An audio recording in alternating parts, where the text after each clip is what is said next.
గణేశాయ నమః, గాయత్రీదేవ్యై నమః, మహాసరస్వత్యై నమః, మాతాపితృభ్యో నమః. ముందుగా ప్రేక్షక వీక్షణ మహాశయులందరికీ కూడా నమస్కారం. అయితే 14వ తారీఖు జూన్ 2026 నుండి 20వ తారీఖు జూన్ 2026 వరకు కూడా ఈ వారం ద్వాదశ రాశుల వారికి కూడా ఎలా ఉండబోతుందో చూద్దాం. అయితే ముందుగా గోచార గ్రహగతులు ఎలా ఉన్నాయో తెలుసుకునే ప్రయత్నం చేద్దాం.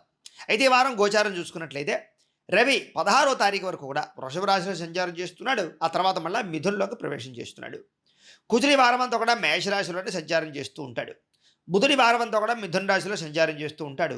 గురుడి వారం కర్కాటక రాశిలో సంచారం చేస్తూ ఉన్నాడు. శుక్రుడు అయితే వారం అంతా కూడా కర్కాటక రాశిలో సంచారం చేస్తూ ఉన్నాడు. శనివారం మీనరాశిలో సంచరిస్తూ ఉంటాడు. రాహు ఈ వారం అంతా కూడా కుంభరాశిలో సంచారం చేస్తూ ఉంటాడు. కేతువేమో సింహరాశిలో సంచారం చేస్తూ ఉన్నాడు.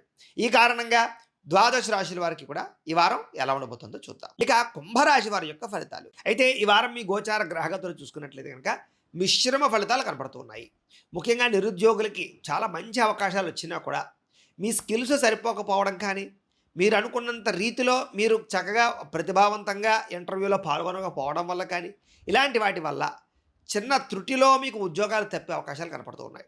గవర్నమెంట్ ఉద్యోగాల కోసం ప్రయత్నం చేసేవారు కూడా స్వల్ప మార్కులతో ఉద్యోగ అవకాశాలు తప్పే అవకాశాలు కనపడుతున్నాయి. కాబట్టి ఎక్కువగా శ్రద్ధ పెట్టండి. స్వయం ఉపాధి అంటే సెల్ఫ్ ఎంప్లాయ్మెంట్ ప్రయత్నాలు చేసే వాళ్ళందరికీ అనుకూలమైన కాలంగా కనపడుతోంది. అలాగే మంచి మంచి అవకాశాలు మీకు రాబోతున్నాయి. వాటిని చక్కగా సద్వినియోగపరుచుకునే ప్రయత్నం చేయండి. ఇక వివాహం విషయంలో కానీ, ప్రేమికుల మధ్య కానీ, లేదా వివాహం కోసం ప్రయత్నం చేసే వాళ్ళందరి విషయాల్లోనూ కానీ చాలా అనుకూలమైనటువంటి వాతావరణం కనపడుతోంది. ఏదైనా సంబంధాలు నలుగుతూ ఉన్నా, ఆగిపోతూ ఉన్నా, లేదా మీకు చెబుతాంలే ఒక వారం రోజుల్లో, ఒక 10 రోజులు అంటూ ఉన్నా, అలాంటి వాటి గురించి మళ్ళీ తిరిగి ప్రయత్నం చేసినట్లయితే, గట్టిగా మీరు ప్రయత్నం చేసినట్లయితే మీకు పనులు అవుతాయి. ఇక భార్యాభర్తల మధ్య గొడవలు చాలా శాతం తగ్గుతాయి. సామరస్యంగా మాట్లాడుకోగలుగుతారు. ప్రేమానురాగ ఆప్యాయతలు పెరుగుతాయి. కుటుంబంలో వివాదాలు పరిష్కారం చేసుకోగలుగుతారు. వ్యాపారాలలో కానీ, లేదా భూముల యందు కానీ, గృహాల యందు కానీ, బంగారంలో కానీ పెట్టుబడులు పెట్టేవారికి విపరీతమైనటువంటి ఐశ్వర్యం కనబడుతోంది. డబ్బు ఖచ్చితంగా పెరుగుతుంది, వృద్ధవుతుంది అని ఖచ్చితంగా చెప్పచ్చు. చిన్న చిన్న ఆర్థిక పరిస్థితుల ఇబ్బందులు, సమయాన డబ్బులు చేతికి అందకపోవడం వల్ల ఇబ్బందులు, మొండి బాకాయిలు, రుణబాధలు కొంచెం మిమ్మల్ని ఇబ్బంది పెట్టినా కూడా వాటి నుంచి బయటపడడానికి మీరు చేసే ప్రయత్నంలో మాత్రం ఖచ్చితంగా సక్సెస్ అవుతారు అని ఖచ్చితంగా చెప్పచ్చు. అయితే స్టాక్ మార్కెట్స్లో కానీ, రియల్ ఎస్టేట్లో కానీ పెట్టే పెట్టుబడులందరికీ కూడా స్వల్ప లాభాలే కనపడుతూ ఉన్నాయి. కాబట్టి అలాంటి విషయాలు పెట్టుబడులు పెట్టేటప్పుడు 1కి 10 సార్లు జాతక పరిశీలన చేయించుకుని అనుకూలంగా ఉంటేనే ఎదరికి వెళ్ళండి. లేదా ఏదైనా పరిహారాలు చేయించుకుని మాత్రమే ఎదరికి వెళ్ళి పెట్టుబడులు పెట్టడానికి ప్రయత్నం చేయండి. అనవసరమైన ఖర్చులు తగ్గించుకోవాలి. వృధా ఖర్చులు తగ్గించుకోవాలి. చాలా జాగ్రత్తగా ఉండవలసిన అవసరం కనపడుతోంది. అలాగే బడ్జెట్ విషయంలో కూడా, అంటే దేనికి ఎంత ఖర్చు పెడుతున్నాం, దేనికి ఎంత అవసరం, ఇవన్నీ కూడా ఒక బడ్జెట్ ప్లాన్ వేసుకుని ఖర్చు పెట్టకపోతే కనుక మీకు రుణ బాధలు బాగా పెరిగిపోతాయి. జాగ్రత్తగా ఉండాలి. పొదుపు చేయడానికి ఎక్కువ ప్రాధాన్యత ఇవ్వండి. ముఖ్యమైనటువంటి విషయాల కోసమే ఖర్చు పెట్టండి. దుబారా ఖర్చు తగ్గించుకోండి. ఇక జీవన విధానంలో అంటే రోజువారీ పనుల్లో కూడా మార్పు తీసుకురావడానికి చక్కగా ప్రయత్నం చేసుకోగలుగుతారు. వ్యాయామం చేయడం కానీ, ఆహారంలో మార్పు తీసుకురావడం కానీ, సమయానికి అనుకున్న పనులు పూర్తి చేయడం కానీ, మెంటల్ స్ట్రెస్ తగ్గించుకోవడానికి ప్రయత్నం చేయడం కానీ, ఇలాంటి మంచి మంచి పనులు చేయడానికి మాత్రం చక్కగా ప్రయత్నం చేస్తారు ఈ వారం.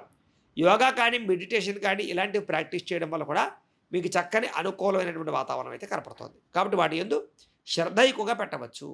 అయితే రాజకీయ నాయకులకి కొన్ని రకాల ఇబ్బందులు, సమస్యలు, ఆర్థిక ఇబ్బందులు కనపడుతున్నాయి. కాబట్టి రాజకీయ నాయకులు చాలా జాగ్రత్తగా వ్యవహారం చేయవలసిన అవసరం కనపడుతోంది. రాజకీయ రంగంలో ఉండే వారందరూ కూడా ప్రత్యర్థుల యొక్క ప్రభావం కానీ, లేదా కొంతమంది మీ యొక్క పదవుల్ని పాడు చేయడానికి ప్రయత్నాలు చేసే ప్రయత్నాలు కానీ మిమ్మల్ని కొంచెం ఇబ్బంది పడతాయి. చాలా జాగ్రత్తగా ఉండాలి. కొత్త కొత్త ప్రణాళికాబద్ధంగా కొత్త పనులు చేయడం, కొత్త నిర్ణయాలు తీసుకోవడం అన్నీ కూడా మీకు బాగా కలిసి వస్తాయి. కాబట్టి కొత్త నిర్ణయాలు తీసుకోవచ్చు, కొత్త రిస్కులు చేయొచ్చు, కొత్త ప్రయత్నాలు చేయొచ్చు. ఇవన్నీ మీకు అనుకూలిస్తాయి. సినిమా, టీవీ, మీడియా రంగాల వారికి మంచి మంచి అవకాశాలు రాబోతున్నాయి. కాకపోతే కొంతమంది వ్యక్తుల వల్ల, కొంతమంది డైరెక్టర్ల వల్ల, కొంతమంది ప్రొడ్యూసర్ల వల్ల మీకు కొంచెం స్ట్రెస్ బాగా పెరుగుతుంది, ఇబ్బందులు బాగా పెరుగుతాయి. ఇష్టమైన వస్తువులు కొనుగోలు చేయడానికి మాత్రం బాగా డబ్బులు ఖర్చు పెడతారు. వాహనాలు, యంత్ర పరికరాలు మార్చడానికి లేదా ఏదైనా కొత్తవి కొనడానికి మీకు బాగా అనుకూలించే వాతావరణం కనపడుతుంది. బ్యాంకు రుణాలు తీర్చడానికి ప్రయత్నం చేస్తే బాగా కలిసి వస్తుంది. విలువైనటువంటి వస్తువులు కొనుగోలు చేయగలుగుతారు. కొత్తగా ఏదైనా అప్పులు చేసి ఏదైనా వాహనాలు కొనాలన్నా, భూములు కొనాలన్నా, లేదా గృహాలు కొనాలన్నా బాగా కలిసి వచ్చే అవకాశం కనపడుతుంది. కాబట్టి చక్కగా రుణాలు చేసి పెట్టుబడులు అయితే పెట్టచ్చు. వ్యాపారాల్లో పెట్టుబడులు పెడితే మాత్రం మీకు వృద్ధి అవుతాయి. తల్లిదండ్రులకు సంబంధించినటువంటి ఆస్తులు లేదా కోర్టులో నలిగిపోతున్నటువంటి ఆస్తులు ఇవన్నీ కూడా మీకు సంక్రమించే అవకాశాలు ఉన్నాయి. అదే మీరు అనుకున్నటువంటి లక్ష్యాలు కానీ, కోరికలు కానీ చక్కగా నెరవేరుతాయి. కాబట్టి చక్కగా మీరు అనుకున్నటువంటి లక్ష్యాల కోసం గట్టిగా కృషి చేసే ప్రయత్నం అయితే ఖచ్చితంగా చేయొచ్చు. ఆర్థికంగా, వ్యవహారికంగా కూడా స్వల్ప ఇబ్బందులు మాత్రం ఖచ్చితంగా కనపడుతున్నాయి. జాగ్రత్తగా ఉండండి. విదేశాల్లో ఉండేవారు కూడా స్వల్ప ఇబ్బందులు, ఆర్థిక సమస్యలు బాగా ఇబ్బందులు కనపడుతున్నాయి కాబట్టి అక్కడొక్కడ ఖర్చుల విషయంలో జాగ్రత్త. వృత్తిపరమైన విషయాలు కానీ, ఉద్యోగ విషయాల్లో కానీ అవకతవకలు కనపడుతున్నాయి కాబట్టి కొంచెం జాగ్రత్తగా కాన్సంట్రేషన్‌గా ఉద్యోగాల్లో, వ్యవహారాల్లో నడపండి. ఇంకా కుటుంబ సభ్యులకి సంబంధించినటువంటి కమ్యూనికేషన్స్ అంటే మాట్లాడుకునేటప్పుడు, విమర్శించుకునేటప్పుడు, గొడవ పడేటప్పుడు జాగ్రత్తగా ఉండాలి. ఎందుకంటే వాడి వల్ల కుటుంబాల్లో కలహాలు కనబడుతున్నాయి. కాబట్టి కుటుంబ సభ్యులతో మాట్లాడేటప్పుడు జాగ్రత్త. కుటుంబ సమేతంగా యాత్రలు చేయడం కానీ, విహారయాత్ర చేయడం కానీ, విదేశీ ప్రయాణాలు చేయడం కానీ బాగా అనుకూలించే సమయంగా కనపడుతోంది కాబట్టి ప్రయత్నాలు మాత్రం అలాంటివైతే ఖచ్చితంగా చేయొచ్చు. ఇక గృహ నిర్మాణ పనులు బాగా కలిసొస్తాయి. ఆగిపోయినటువంటి పనులు ఎదరకు వెళతాయి. గృహ నిర్మాణానికి సంబంధించి రుణాలు మంజూరవుతాయి కాబట్టి ప్రయత్నాలు చేయొచ్చు. దీర్ఘకాలిక ఫలితాలిచ్చే పెట్టుబడులు అంటే పాలసీలు కట్టడం కానీ, ఇన్సూరెన్స్‌లు కట్టడం కానీ, లేదా ల్యాండ్ మీద ఇన్వెస్ట్‌మెంట్ చేయడం కానీ, ఇలాంటివి మీకు బాగా కలిసొస్తాయి. మీ మాట తీరుతో అందరిని ఆకట్టుకునే ప్రయత్నం చేసుకోగలుగుతారని చెప్పొచ్చు. అలాగే క్రయ విక్రయాల వల్ల లాభాలు కనపడుతున్నాయి కాబట్టి భూములు గానీ, గృహాలు గానీ, బంగారం గానీ క్రయ విక్రయాలు జరిపే వారికి లాభాలే కనపడుతూ ఉన్నాయి.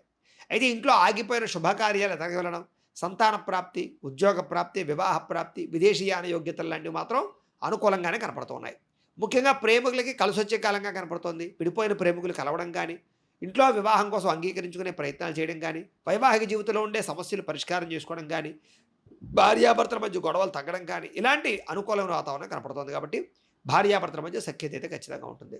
వ్యాపార విషయంలో కొంచెం మొదట్లో కొంచెం ఇబ్బందిగా లేదా కొంచెం మందకొడిగా సాగినా కూడా వారాంతరం ముందు వ్యాపారంలో లాభాలైతే కనపడతాయి. పెట్టినటువంటి పెట్టుబడుల దగ్గర లాభాలైతే ఖచ్చితంగా ఆర్జించే పరిస్థితి కనపడుతోంది. ప్రేమికుల మధ్య కూడా అన్యోన్యత బాగా పెరుగుతుంది. శారీరక కోరికలు తీర్చుకుంటారు. కాస్త కోరికలు బాగా పెరుగుతాయి ఈ వారం. వివాహేతర సంబంధాల జోలికి మాత్రం వెళ్ళకండి. శారీరకపరమైనటువంటి కోరికల్ని, లౌల్యాన్ని తగ్గించుకోండి. ఆహారపు అలవాట్లలో మార్పు తీసుకురండి. ఫాస్ట్ ఫుడ్లు, జంక్ ఫుడ్లు, బయట ఫుడ్లు తినడానికి మాత్రం ప్రయత్నం చేయకండి. వ్యాపారంలో మొట్టమొదటి కొంచెం ఇబ్బందులు తలెత్తినా కూడా వ్యాపారాలు మళ్ళీ లాభాలు వస్తాయి కాబట్టి కంగారు పడిపోయే వ్యాపారంలో తొట్టుపడతనంతో తప్పుడు నిర్ణయాలు మాత్రం తీసుకోకండి. ఇక విద్యార్థులకి అర్థం కాని విద్యల పట్ల ఆసక్తి బాగా పెరుగుతుంది. కొత్త విద్యల పట్ల ఆసక్తి బాగా పెరుగుతుంది. కన్ఫ్యూజ్గా ఉండేటటువంటి సబ్జెక్టుల పట్ల ఆసక్తితోటి వాటి నుంచి బయటపడే ప్రయత్నం చేస్తారు. లేదా వాటిలో విజయం పొందగలుగుతారు. కొత్త విద్యల పట్ల ఆసక్తి బాగా పెరుగుతుంది. విదేశాల్లో చదువుకునే వారు కూడా చక్కగా చదువు పట్ల ఆసక్తి పెరగడమే కాదు, అక్కడ పార్ట్ టైం జాబులు చేసుకోవాలనే అవకాశాలు కూడా మీకు రాబోతున్నాయి. ఉద్యోగస్తులందరూ కూడా చేసే పని పట్ల శ్రద్ధ పెరగడము, అలాగే మెంటల్ టెన్షన్లు తగ్గడము, ఉద్యోగ కార్యాలయాల్లో అనుకూలమైన వాతావరణము, తోటి ఉద్యోగస్తులతో సఖ్యతగా మెలగడం మీకు బాగా కలిసొస్తాయి. స్త్రీలకు కూడా ఇరుగు పొరుగు వారితో సఖ్యత, కుటుంబంలో అత్తమామలతోటి, తోటికోడలతోటి సఖ్యత, లేదా భర్తతోటి అన్యోన్యత, సంతానంతో సంతోషంగా కాలం గడపడము, కోరిన కోరికలు తీర్చుకోవడంతో పాటుగా అందం పట్ల ఆసక్తి బాగా పెరుగుతుంది. వ్యాపారస్తులకి, కాంట్రాక్ట్ వ్యాపారస్తులకి, రియల్ ఎస్టేట్ రంగాల వారికి స్వల్ప లాభాలున్నాయి. హోల్సేల్ రంగాల వారికి, హోటల్ రంగాల వారికి స్వల్ప లాభాలైతే కనపడుతూ ఉన్నాయి. ఏదేమైనా కూడా ఈ వారం అంతా కూడా స్వల్ప ఇబ్బందులు ఉన్నా కూడా అనుకూలమైన వాతావరణం ఎక్కువగానే కనపడుతుంది కాబట్టి కాలాన్ని సద్వినియోగపరచుకోవాల్సిందిగా తెలియజేస్తూ గోబ్రాహ్మణేభ్యः శుభమస్తు నిత్యం. లోకాः సమస్తాः సుఖినో భవంతు. స్వస్తి.